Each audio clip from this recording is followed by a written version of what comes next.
أعوذ بالله من الشيطان الرجيم بسم الله الرحمن الرحيم وبه نستعين وهو خير المعين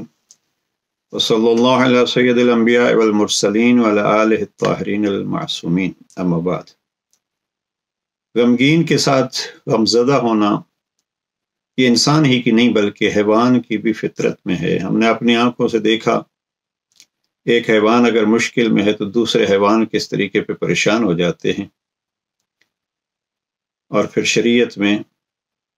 فقہ میں ایک حکم ہے کہ اگر کسی حیوان کو ذبح کرنا ہو اس کو بھی دوسرے حیوان کے سامنے ذبح نہ کرو۔ لیکن جس دور سے ہم گزر رہے ہیں، انسان کے سامنے دوسرے انسان کو کس بے دردی سے قتل کر رہا ہے، اور فلسطین ہمارے لیے ایک نمونہ ہے۔ اور کچھ وہ حالات بھی نظر آتے ہیں جب ہم یہ گفتگو کر رہے ہیں کہ فلاں مسجد میں فلاں امام بارگاہ میں دھماکہ ہوا۔ ہم تو مدتوں سے یہی کہہ رہے ہیں کہ جو انسان کی اہمیت نہیں رکھتا اور جس کو انسان کی انسانیت کا خیال نہیں ہے، اس کو وہ لاکھ کہے میں بڑا موحد ہوں،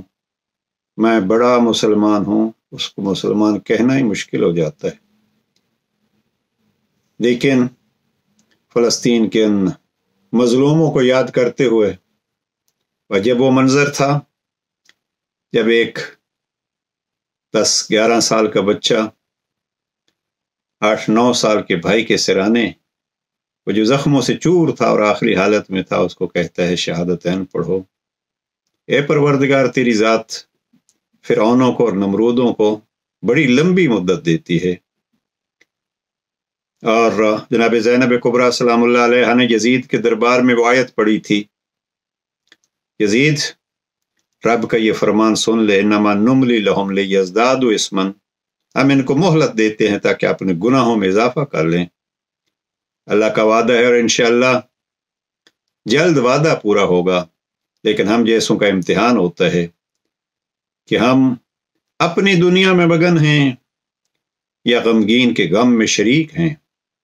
آئیے اپنے اپنے طریقے سے، اور کچھ نہیں ہو سکتا تو ہم مضطر کی طرح جیسے خود کبھی پریشان ہوں اور یہ دعا کرتے ہیں اَمَّن یُجِیبُ الْمُضْطَرَّ اِذَا دَعَاهُ، اسی طریقے پہ آج ان کے لیے بھی دعا کریں،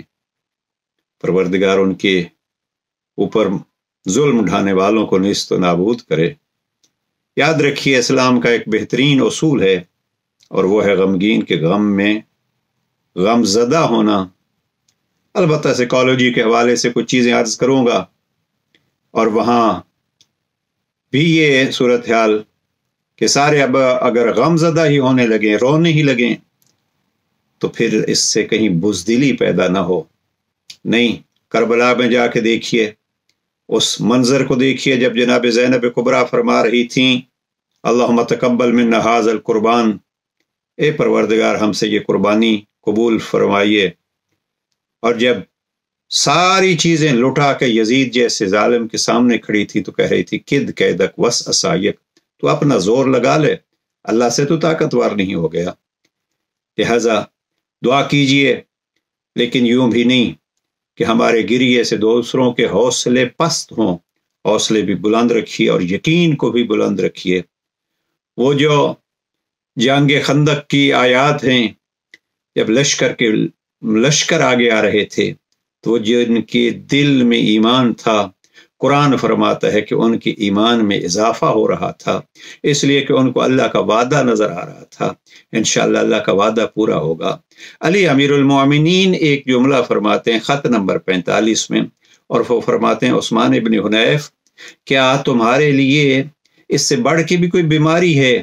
کہ آپ خود تو پیٹ بھر کے کھا کے سو جاؤ اور آپ کے ارد گرد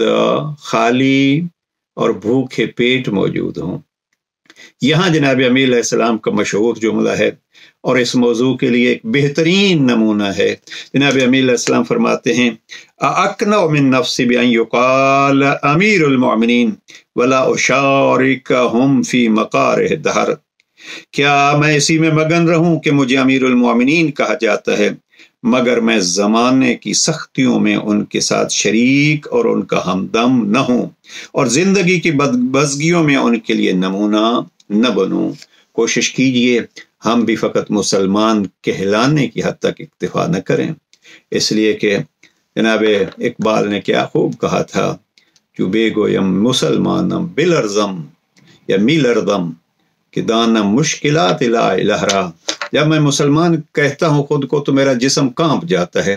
اس لیے کہ مجھے لا الہ کہنے کی مشکلات کا احساس ہے۔ یہاں دو جملے ہیں، ایک تو یہ ہے کہ جب آپ نے لا الہ کہا تو زمانے کے طاغوت، زمانے کے فرعون، زمانے کے نمرود آپ کا